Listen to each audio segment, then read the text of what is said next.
faith book, the book of faith, the Word of God, the Bible. Magandang gabi po sa lahat. At para sa ating faith book po ngayong gabing ito ay at hindi lang po para sa gabing ito, no, kundi hanggang next week po, ang passage na pag-aaralan natin ay makikita lamang natin sa 2 Timothy chapter 4. Ano po? So, sana po ay daluhan natin at subaybayan natin yung ating faith book, whether pupunta po tayo sa Hillcrest in person or manonood po tayo online, no? Para mapagbulay-bulayan po natin yung kabuuan ng passage natin, yung verses 1 to 8 ng chapter 4 ng 2 Timothy. Ano po? At ngayong gabi pong ito, ang pag-aaralan natin ay yung verse 1. Ano po? At sabi dyan, sa babasahin ko po ito sa English Standard Version. Ano po? Sabi dyan, I charge you in the presence of God and of Christ Jesus, who is to judge the living and the dead, and by His appearing and His kingdom. Ano po?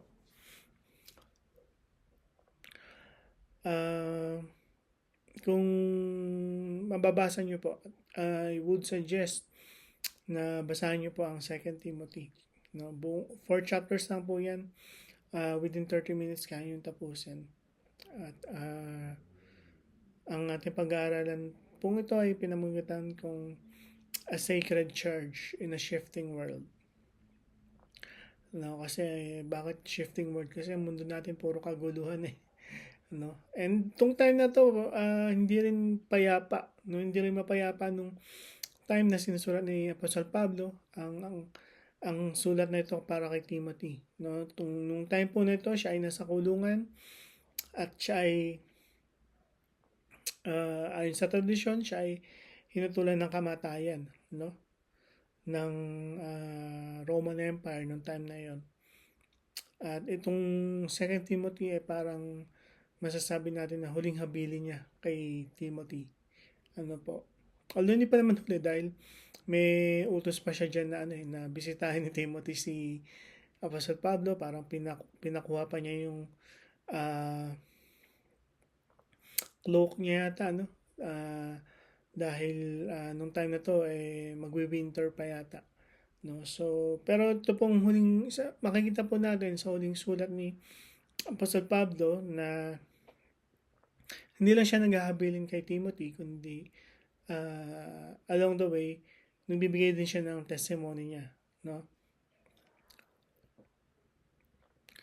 And dito po sa ating pag-aaral na ito, makikita po natin dyan, meron tayong 3 bagay na pag-aaralan, no? At ang una po dyan, a solemn charge. Ano po?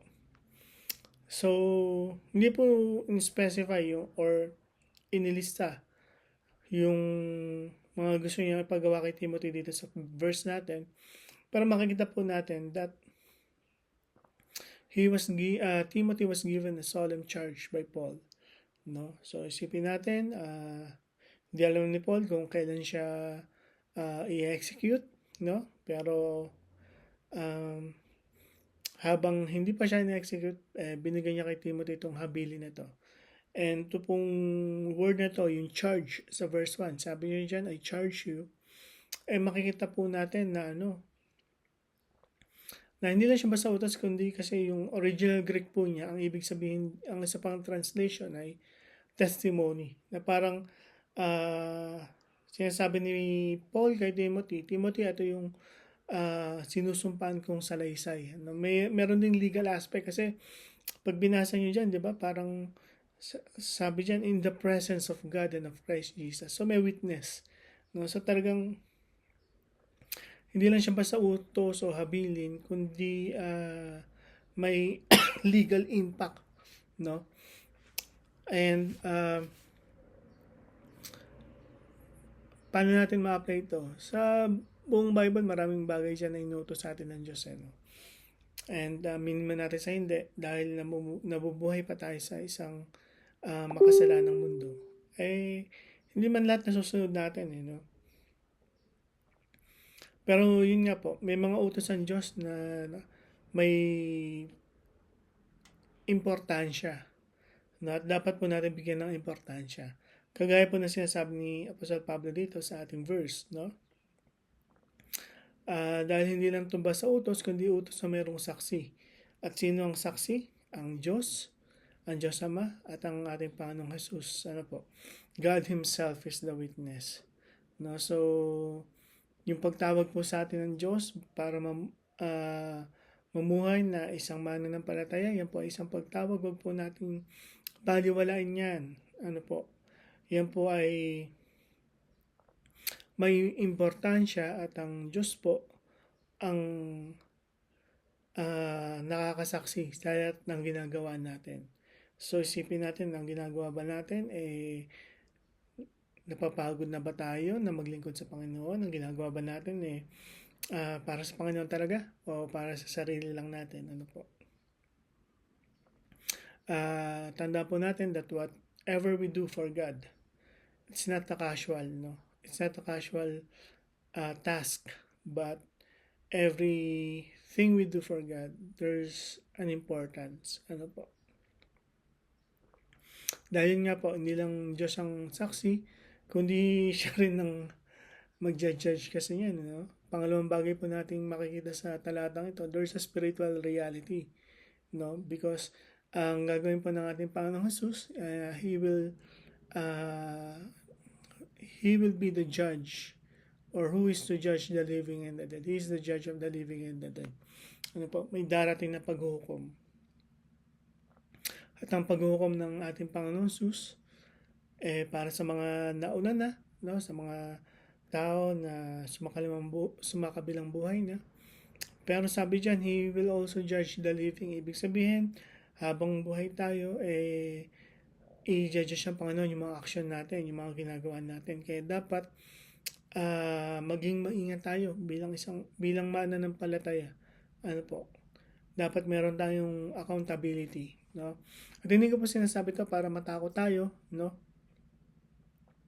Kundi para ma-align tayo, no, na maging aware tayo na dapat yung paglilingkod natin, yung pagsunod natin sa mga utos ng Diyos, ay maging intentional tayo. Ano po? Kasi bawat utos na yan ay may kahalagahan na hindi natin masusukat. Ano po? At yun nga po, kasi merong paghukom na pagdarating. No? So dapat isipin natin, ano ba yung relasyon natin sa ating Panginoong Jesus. No? Siya ba ay Diyos natin? Siya ba ay ating Panginoon? Ano? Siya ba ay tagapagligtas natin? Ano po? Kung isipin po natin yung nangyayari sa mundo, nangyayari sa bansa natin, no, sa paligid natin, wala pong pag-asa no. Pero yun nga po, ang message nitong ating Facebook huwag tayong mamuhay na kagaya ng mga nasa mundo, no, na ang pagsunod sa Diyos sa kanila siguro hindi nga nila kinikilala ang Diyos no, or kilala man nila ang ating Panginoon Jesus, hindi nila kinikilala ang Panginoon at tagapagligtas. Pero tayo, dahil tinawag tayo ng Diyos, no, para maging mananampalataya sa Kanya, maging intentional naman po tayo sa ating pagiging believers. Ano po? Pero hindi naman po judgment yung sinasabi ni Pastor Pablo dito sa verse 1. Pangatlong makikita po natin dito is a sure prediction, no? And by His appearing and His kingdom. Hindi po dyan sinabing by His possible appearing, by His unsure appearing, kundi by His appearing. Ibig sabihin, naniniwala po si Apostol Pablo talaga na darating ang ating Panginoong Jesus muli. Ano po? Kung pag-aaralan po natin yung buhay ni Apostol Pablo sa kanyang mga sulat, ano po, ang unang isa sa mga epistle or sa mga sulat niya ay yung 1 Thessalonians. Ano po? Kung pag-aaralan niyo po yun, no? Kung babasahin niyo, pag-aaralan niyo 1 and 2 Thessalonians especially, it talks about the second coming of our Lord Jesus Christ. So, sinulat po ni Pastor Pablo yun nung, kumbaga, nagsisimula pa lang or sa kalagitnaan ng kanyang ministeryo. And after 30 years, doon yan naisulat yung 2 Timothy. Matanda na siya. And, yun nga, sa tingin niya, hindi na siya magtatagal. Pero, naniniwala pa rin siya sa second coming. Ibig sabihin, yung pa rin ang pag-asa niya, ano? Yung phrase po na by His appearing in His kingdom, it means that the Apostle Paul still believes on our Lord Jesus Christ second coming. Ano po? And yun po ang dapat nating matutunan sa ating pag-aaral na ito, na sigurado po ang ating Panginoong Jesus ay babalik, no? At hindi lamang po siya babalik, kundi maghahari siya. Kaya dapat sa buhay natin ngayon, mamuhay na tayo na siya ang ating hari. Ano po? Siya ang ating Panginoon. Kasi, total, pagbalik niya, yun din naman yung mangyayari, no? Kung babasahin nyo nga po yung Philippians chapter 2 verse 10, no, na ando na yung parang spoiler ng mangyayari sa buong mundo, sa lahat ng tao, that every knee will bow and every tongue will confess that Jesus Christ, our Lord Jesus Christ is God. Our Lord, Jesus Christ is Lord. Ano po, yun po yung sabi doon. Kaya po ang reminder sa atin dito sa verse 1, ano po, na ang utos ng Diyos through His Word, dapat po natin pahalagahan yan, at higit sa lahat, dapat nating sundin. Ano po? Ba't po natin kailangan sundin? Because God sees everything. God is our witness, and our Lord Jesus Christ, God the Son, no, after He did His duty to be the substitute for the wages of our sin, ano po, siya naman po ay i-judge niya rin po tayo. Ano po, at sabi dyan, yung pag-judge niya, sigurado po yun, no? Hindi po hula yun na guess, no? Kundi hula na prophecy. Ano po, so sa ating paglilingkod sa Kanya, lagi po natin tandaan na yung ating katapatan, yung ating pagsunod, yung ating paghihintay, yung ating pagtitiwala sa Kanya, hindi po sayang yan. Ano po, dahil bibigyan niya po talaga ng tamang judgment pagdating niya, no? At kung makikita niyo po kahit sa social media, marami pong pastor, maraming preacher na nagsasabi na malapit na dumating ang ating Panginoong Jesus. So, ang tanong handa na ba tayo? Ano po? So, yung pagtawag sa atin, paano ba natin tinatrato yan? Dapat po tratuhin natin ng may seriousness ang ating pagtawag. Ano po? Mamuhay tayo na merong awareness sa accountability, no? Na meron tayo sa Diyos. Ano po? Siya lamang po yung kakaharapin natin sa dulo ng ating buhay, maging sa kabilang buhay. Siya lang po yung kakaharapin natin. Kaya dapat maging accountable tayo. And itanong natin sa puso natin, sa isip natin, na kung babalik ang ating Panginoon Jesus ngayon, handa na ba tayo? Ano po? Tayo po'y manalangin. Panginoong Jesus, salamat po sa inyong salita dito sa 2 Timothy chapter 4 verse 1. And nawa nga po, Panginoon, sa aming pamumuhay bilang mananampalataya, bilang mga anak nyo, ay mamuhay kami na mayroong awareness ng accountability at maging pag-asa po namin, Panginoon, sa buhay na ito, na punong-puno po ng hindi katiyakan, punong-puno po ng kahirapan, na mga bagay na hindi namin kontrolado. Ngunit meron po kami pag-asa, at yun po ay ang inyong muling pagdating at ang inyong paghahari sa mundong ito.